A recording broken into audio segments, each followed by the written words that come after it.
Shalom, shalom, shalom, les affranchis de par le monde. Bonjour à ceux qui se réveillent de l'autre côté et bon après-midi à nous qui sommes de ce côté.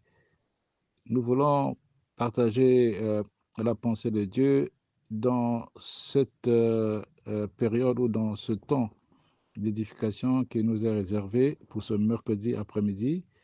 Nous bénissons Papa Ken pour son message très motivant.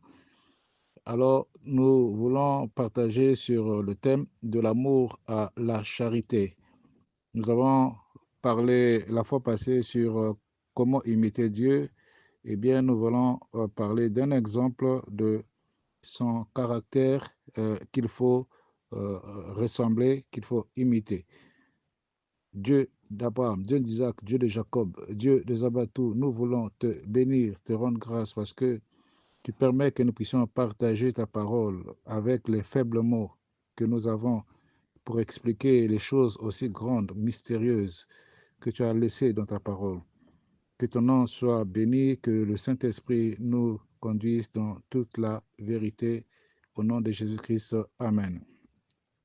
Alors, nous lisons pour le thème de l'amour à la charité, Éphésiens chapitre 5, le verset 2. La fois passée, nous avons travaillé sur le verset 1.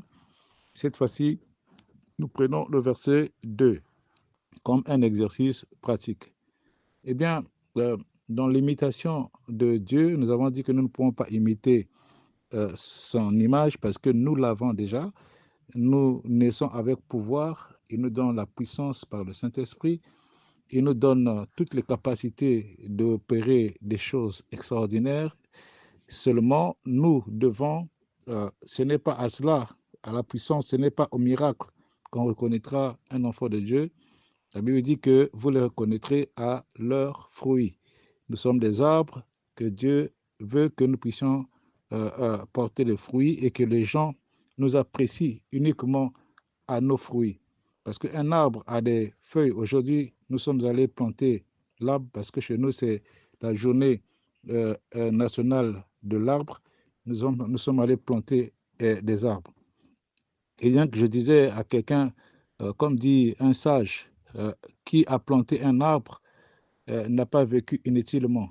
Et donc, nous, comme des arbres, pour ne pas vivre inutilement sur la terre, nous devons être utiles. Pour être utiles, il y a plusieurs niveaux de l'arbre. L'arbre planté empêche les érosions.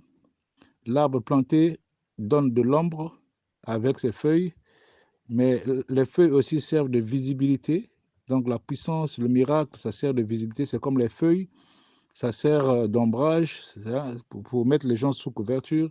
Là où il y a le miracle, les prophéties, des choses tellement qui impactent les gens, je veux dire, qui impressionnent les gens. Les gens viennent toujours à l'ombre, comme les feuilles, les gens viennent à l'ombre du feuille. Mais si les gens viennent à l'ombre et qu'ils n'ont pas de fruits à manger, eh bien, l'utilité de l'arbre est limitée à ses feuilles et au fait que l'arbre empêche l'érosion.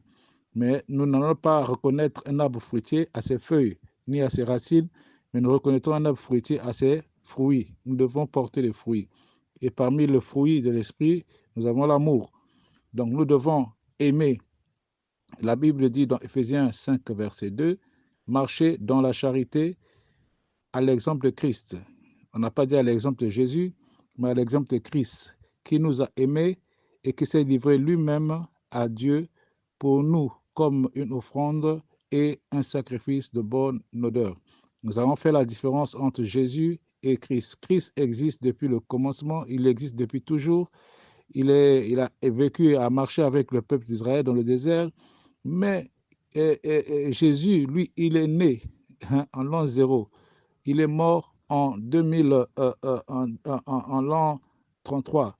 Et donc, à peu près, si on prend le calendrier de façon standard, de l'an 0 à l'an 33. Bien qu'il y a d'autres, selon le calcul, disent qu'il était né peut-être 4 à 7 ans plus tôt, avant l'an 0, selon les calculs refaits. Mais dans tous les cas, nous savons qu'il a eu 30 ans et 3 ans de ministère. Et donc, nous disons que Jésus est né donc de Marie il est mort à la croix, ressuscité au tombeau, il est monté au ciel et assis à la droite du Père en tant que Christ, mais il a permis que ce nom-là entre dans le ciel afin qu'au nom de Jésus, tout genou fléchisse et que toute langue confesse. Mais comment cela est arrivé? Parce que Christ, qui existait avant, existait sous forme de la parole. La Bible dit dans Jean 1, verset 1, au commencement était la parole était avec Dieu et la parole était Dieu. Cette parole s'est faite chair. C'est à ce moment-là que Christ, pour nous, s'est donné à Dieu. Il s'est livré lui-même à Dieu. L'amour, tant qu'il n'y a pas de don de soi, tant qu'il n'y a pas de don, il n'y a pas une offrande, l'amour reste l'amour, ça ne passera jamais à la notion de charité. La charité, c'est donc l'amour du prochain avec un don. L'amour du prochain avec un don. On ne peut pas parler de charité là où il n'y a pas, de don, parce que le mot charité est une franchisation du latin chrétien caritas, amour du prochain, qui traduit le grec agapé, qui veut dire et prend ensuite le sens de don ou aumône. Et donc, on ne peut pas dire qu'on est dans la charité si nous ne savons pas donner quelque chose. Christ, qui était fils unique de Dieu, s'est donné, il a donné, sacrifié sa divinité. Il n'a pas voulu se voir comme égal à Dieu. Donc, il a donné d'abord, il a sacrifié sa divinité pour devenir un homme. Donc, Dieu a pris le risque de devenir un humain afin que les hommes puissent gagner la divinité, redevenir divins.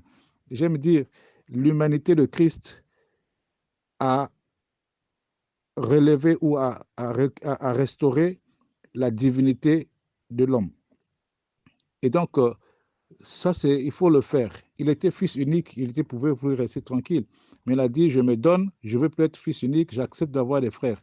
C'est pourquoi il est devenu un simple homme et il n'a pas eu honte de nous appeler ses frères, parce qu'il a donné son droit d'exclusivité de fils pour devenir un premier-né.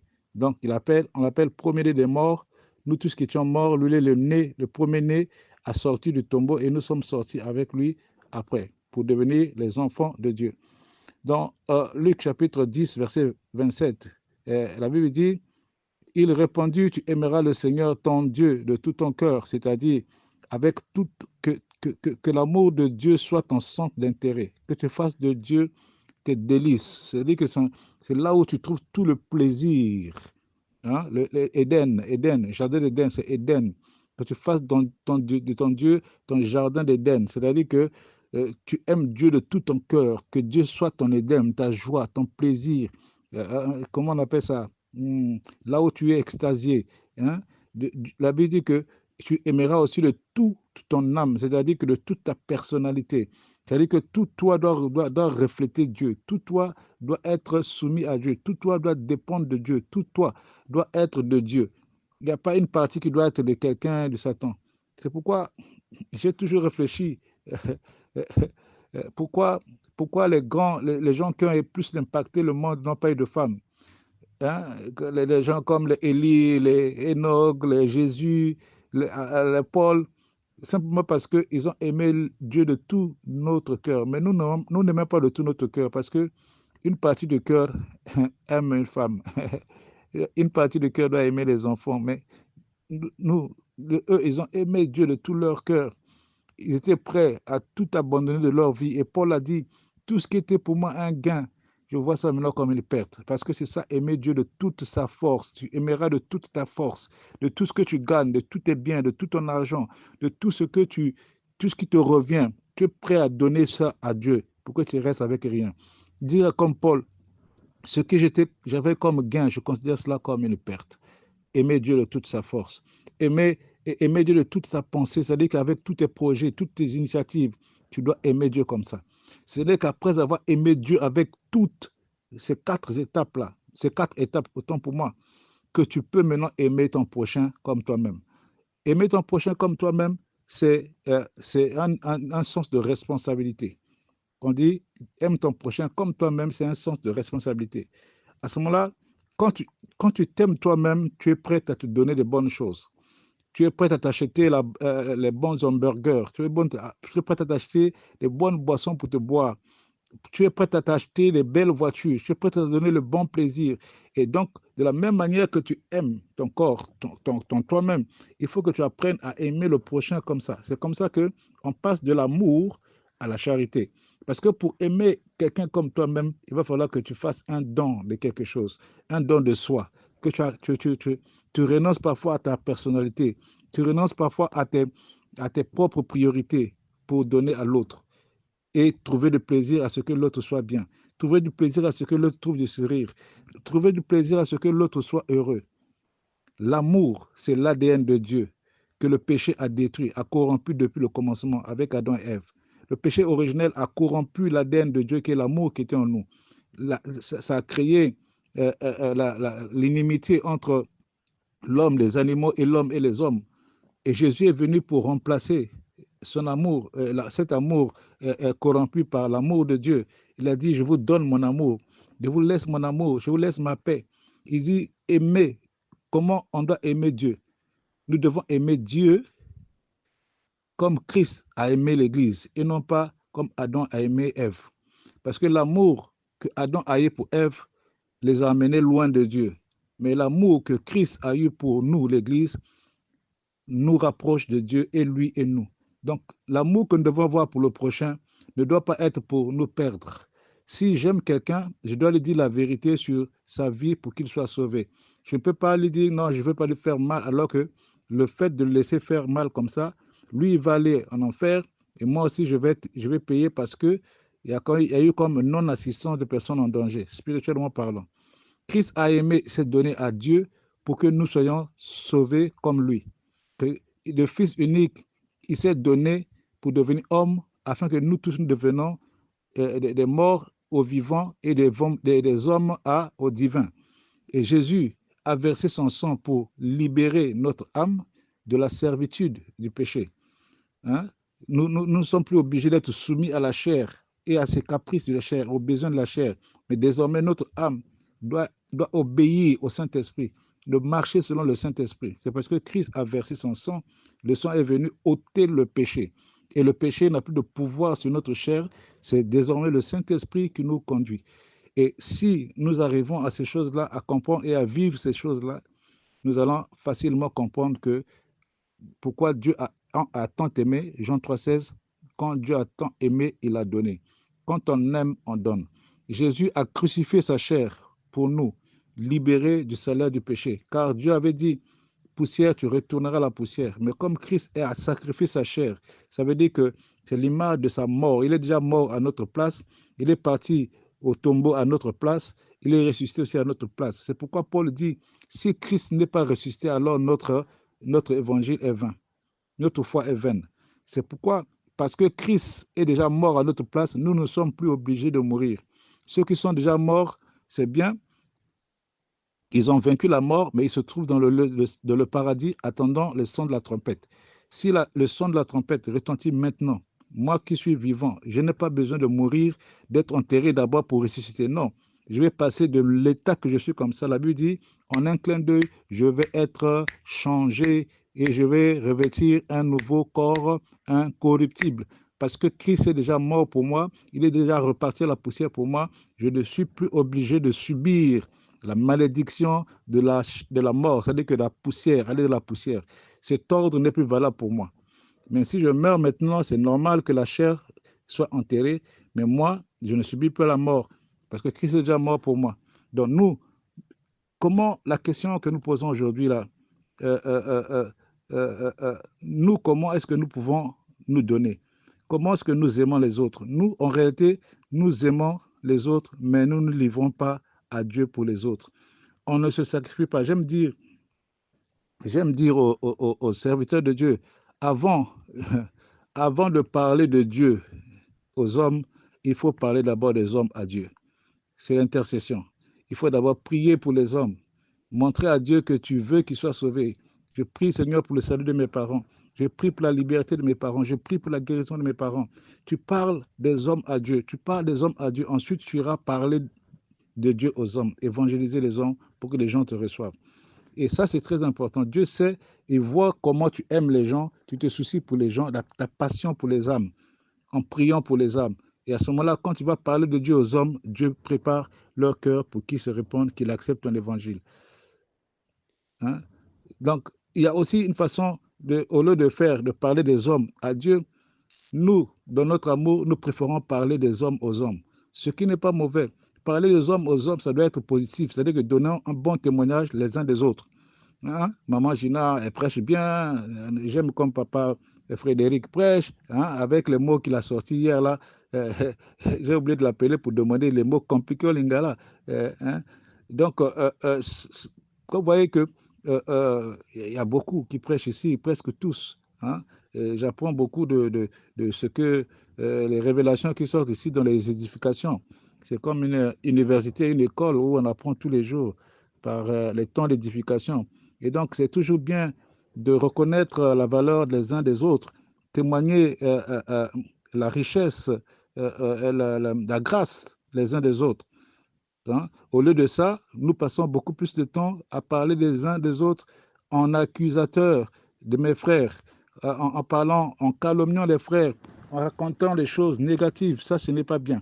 Amen. Quand on aime le prochain, on fait comme si on ne peut pas parler du mal de soi-même, tu ne peux pas aussi parler du mal du prochain. La Bible dit que dans le dernier temps, l'amour se refroidira. Nous ne sommes pas encore arrivés au temps de la fin. J'aime dire aux gens, nous ne sommes même pas encore à la fin, mais l'amour de beaucoup est déjà mort. J'ai vu une femme qui passait, comme elle a pris le combat spirituel, dès qu'un pauvre a demandé de l'argent, hey, quitte-la, sans effet, au nom de Jésus, pas avec moi, ta sorcellerie là. Donc pour eux, quand une personne traverse un moment difficile et devient mendiante, et donc c'est un sorcier, c'est de la sorcellerie, c'est la punition, et c'est comme ça que l'amour, on n'arrive plus à partager parce qu'on se dit que si tu demandes, quelqu'un te demande, tu lui donnes quelque chose, tu vas soit lui donner la sorcellerie ou bien tu vas prendre sa malédiction. Il y a eu tellement de théories comme ça que l'amour ne se manifeste plus. Et la charité a disparu. Et l'amour devient même difficile. L'amour devient même difficile. J'ai lu une publication qui m'a fait rire. Quelqu'un a dit les chanteurs de la musique zouk ont disparu parce qu'ils sont même découragés de constater que l'amour n'existe plus. Ça m'a fait rire. C'était juste une blague. Mais ça m'a fait rire, ça m'a fait réfléchir. Et Jésus dit, au temps de la fin, il dit que je vous dirai à la fin, j'ai eu faim, tu ne m'as pas donné à manger. J'ai eu soif, tu ne m'as pas donné à boire. J'ai été en prison, tu n'es pas venu me voir. J'étais malade, tu n'es pas venu prier pour moi. Et nous allons dire, Seigneur, quand avons-nous vu avoir faim? Quand avons-nous vu avoir soif? Quand avons-nous vu en prison? Quand avons-nous vu malade? Il dit que chaque fois que vous le faites à un de mes plus petits, c'est à moi que vous l'avez fait. Ne cherchons pas à ce que ce soit Maman Gina pour qu'il soit gentil. Même si une personne que tu ne connais pas dans la rue, qui souffre tant que tu peux aider. La Bible dit que celui qui sait faire le bien et ne le fait pas commet un péché. Combien de péchés nous ignorons, nous oublions de confesser parce que nous savions faire le bien à quelqu'un, mais nous ne l'avions pas fait. On a trouvé des excuses. On demande souvent pardon pour les gros péchés, pour la publicité, l'avortement, pour ceci, même quand on ne l'a pas commis. Mais ce qu'on a commis, on ne renonce pas à ça. Et la Bible dit que la main de l'Éternel n'est pas courte pour vous sauver, mais ce sont vos iniquités, vos péchés cachés, les péchés chéris qui vous cachent la face de Dieu. La charité a disparu. La Bible dit, ne marchez pas avec la charité. Éphésiens 5:2 ne dit pas marchez avec la charité, avec l'amour. Il dit marchez dans la charité. Soyons de la charité comme dans une pirogue, dans un bateau. Soyons dedans, mais ne soyons pas comme quelqu'un qui marche avec le ballon à côté. Non, nous devons être dans la charité. Ce n'est pas une affaire de quelques temps ou d'un certain temps, mais c'est une affaire de tous les jours. Matin, midi, soir, on doit donner quelque chose. Tu n'as pas l'argent à donner, donne le sourire. Tu n'as pas de sourire à donner, donne la joie. Tu n'as pas la joie à donner, donne l'espoir. Tu n'as pas d'espoir à donner, donne la prière, donne l'exhortation, partage la parole. Donne quelque chose qui peut sauver quelqu'un. Tu as beaucoup de choses à donner, pas seulement l'argent, pas seulement la prière, pas seulement la parole de Dieu, même ton sourire, même ta gentillesse, même ta salutation, ton bonjour. Donne, donnons quelque chose.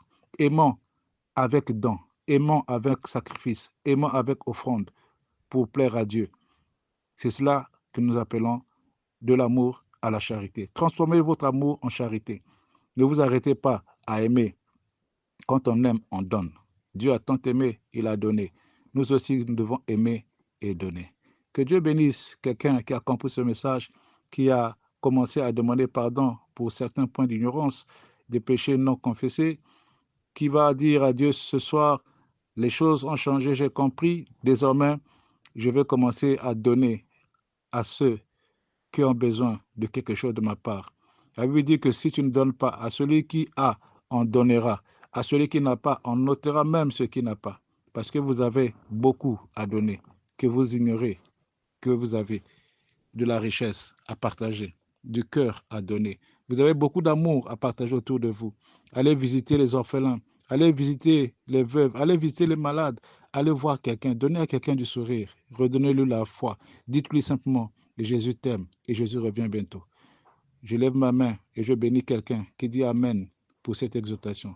Et que Dieu bénisse son Église, que Dieu bénisse les affranchis au nom de Jésus-Christ. Amen. C'était votre frère Ghislain Elenga depuis le Congo-Brazzaville. Soyez la lumière. Amen.